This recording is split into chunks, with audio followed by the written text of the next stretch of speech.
de estar aqui no dia de hoje. Primeiro porque eu nasci no Ceará, eu acho que a gente sai de Ceará, mas ele não sai de dentro da gente. Segundo que eu estou voltando aos sindicatos bancários, eu tive a oportunidade de estar aqui a última vez, ainda quando o Zé Nelson era candidato a presidente, tem muito tempo, e rever companheiros como o Valmic, que fez parte da história dos trabalhadores da Caixa Econômica. Esse movimento em defesa das 6 horas, do direito à sindicalização, contou de forma muito intensa com companheiros aqui do Ceará. A primeira greve a ser estabelecida, que nós tiramos em Brasília, uma greve de 2 horas, foi acompanhada pelo Ceará. Foi Brasília e o Ceará que fizeram a primeira greve, a primeira paralisação parcial da Caixa Econômica, o companheiro Valmic, que aqui está, é um prazer vê-lo. É um prazer também estar aqui com a Tereza, que foi casada com um grande amigo do meu pai.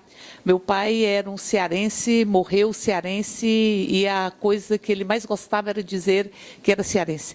Ele fez alguns livros, e os livros sempre chamavam um agrônomo cearense. Eu acho que ele nasceu agrônomo e, obviamente, morreu se sentindo muito cearense, porque tem um amor muito grande por essa terra, como nós temos. Então, portanto, é uma alegria muito grande estar revendo tantas pessoas e estar aqui no sindicato dos bancários, da categoria da qual eu faço parte. Eu tive a alegria de presidir os sindicatos bancários de Brasília por 2 mandatos e dar condição de estar aqui nesta terra que dizem que tem os verdes mares, e essa terra que já deu tantos exemplos de coragem e tantos exemplos de que é um povo, e aqui mora um povo desassombrado, eu diria. E dizer que nós estamos vivenciando um momento muito duro da história do Brasil. Nós estamos numa ruptura democrática. E nós temos uma relação entre os direitos e a democracia que é absolutamente umbilical. Os direitos, eles fazem com que a democracia se transforme numa democracia de alta intensidade. São os direitos que carregam a democracia para as ruas, para os becos, para as dobras da nossa cidade, que internalizam a democracia no seu próprio povo. E é a democracia que possibilita a existência de direitos. Então, quando você tem uma ruptura democrática, você abre os espaços para o rompimento dos direitos. Os direitos reafirmam a democracia e existem em função da democracia num processo absolutamente dialético, onde toda semente é um fruto, ou será um fruto, e todo fruto também é uma semente. Essa relação dialética entre frutos e sementes, direitos e democracia caminham juntos. E nós estamos vivenciando essa ruptura democrática que tem 3 objetivos básicos. Um deles é a entrega do país, aqui já foi falado pela Marli, e nós temos isso de uma forma muito acelerada.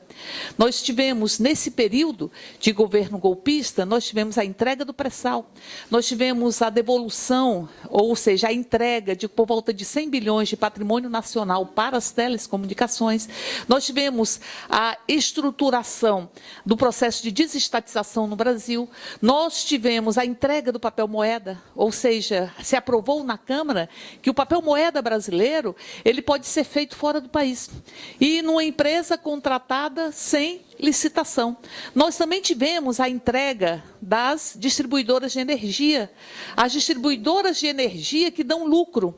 Porque o que eles dizem? Nós só podemos vender o que dá lucro. O que não dá lucro, esse fica a cargo de um Estado que está congelado na sua possibilidade de efetivar políticas públicas com a aprovação da PEC 241 e depois 55 no Senado.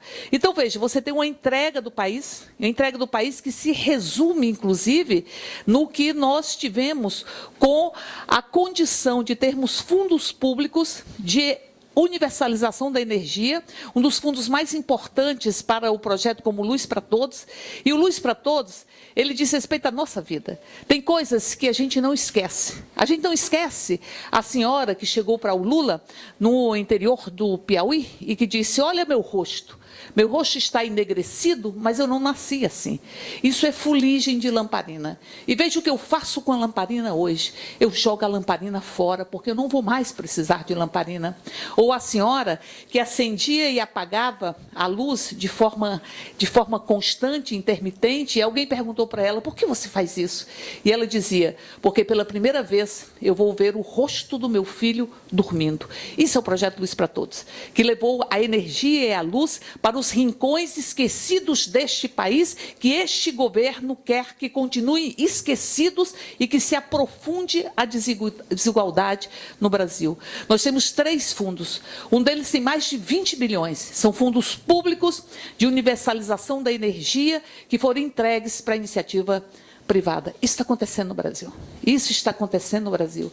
Me lembra muito Bismarck, quando diz que se o povo soubesse como se fazem as salsichas e as leis, ficariam indignados. Se o povo soubesse como são feitas as leis nesse país, que são costuradas em mesas, onde aqueles querem distribuir o patrimônio nacional entre eles e jogam as migalhas para que sejam devoradas por um povo subserviente e ajoelhado, porque nos querem ajoelhados, não nos terão ajoelhados. Porque nós, que temos quase 400 anos de escravidão nesse país, se somos filhos, é certo, das casas grandes e senzalas, nós também somos filhos de Zumbi dos Palmares, nós também somos filhos de Margarida Alves, nós também colocamos no país das casas grandes e senzalas um presidente operário e uma mulher para dizer que este país tem que se fazer democrático para poder honrar a sua dimensão potencial.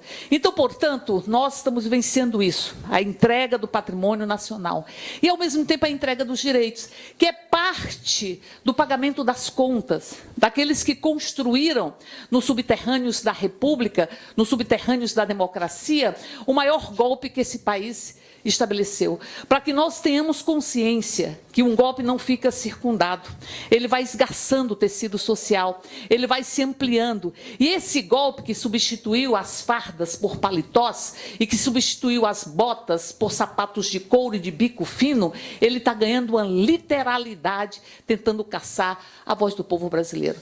Cada dia que passa, ele assume mais a literalidade das fardas, a literalidade dos gases de pimenta, aquilo que está acontecendo nesse país quando se ousa protestar. Não foi assim com a EBC?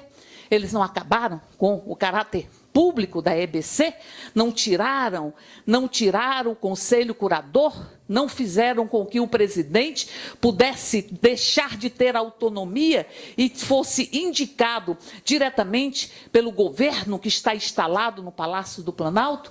Então, portanto, a liberdade de manifestação é uma das primeiras vítimas de todo o processo de exceção. A liberdade de manifestação, ela incomoda. Ela incomoda. Por isso, esse governo precisa estar depositando rios de dinheiro nos meios de comunicação para tentar fazer com que nós continuemos com uma opressão midiática que captura o desejo, que captura o sagrado, que captura os comportamentos e que captura a forma como as pessoas percebem as suas próprias vidas. Captura a nossa humanidade, os meios de comunicação. Quando você entra numa unidade de internação de adolescente, nós vamos ver que os adolescentes ali estão, na sua grande maioria, por crime contra o patrimônio. Uma sociedade que diz, consuma para eu te respeitar, e não dá o direito de consumir. É uma sociedade que emana diariamente 2 mensagens antagônicas. Consuma, você não vai consumir. Consuma, você não vai consumir. E cria-se, portanto, muito sofrimento psíquico. Muito sofrimento psíquico. Sofrimento psíquico porque nós temos uma sociedade mercantilizada, onde o ser humano está coisificado com a verdadeira opressão midiática, que faz com que as pessoas achem que se suas vidas melhoraram, em grande medida melhoraram por mérito próprio. Em segundo, melhoraram por obra de Deus. É o que diz a pesquisa da Unicamp. 50% diz, o mérito foi meu. 40% diz, o mérito é de Deus. E 10% diz, o mérito são de sujeitos coletivos. Esta sociedade tem que eliminar os espaços coletivos, tem que eliminar os espaços públicos, tem que fragmentar os espaços coletivos. Por isso estão nos roubando as ruas, porque nós não estamos mais nas ruas, não estão nos roubando os espaços públicos e querem roubar as escolas, amordaçando as escolas com o projeto Escola Sem Partido, para que ali não seja um espaço de exercício da diversidade e de construção da condição de sujeito coletivo. É um espaço que fragmenta, é um país onde há uma intenção de fragmentar os espaços públicos. Por isso tem a ideologia do medo. O medo, a espetacularização da violência, ou não é assim? Ou não tem uma bancada no parlamento fundamentalista, punitiva,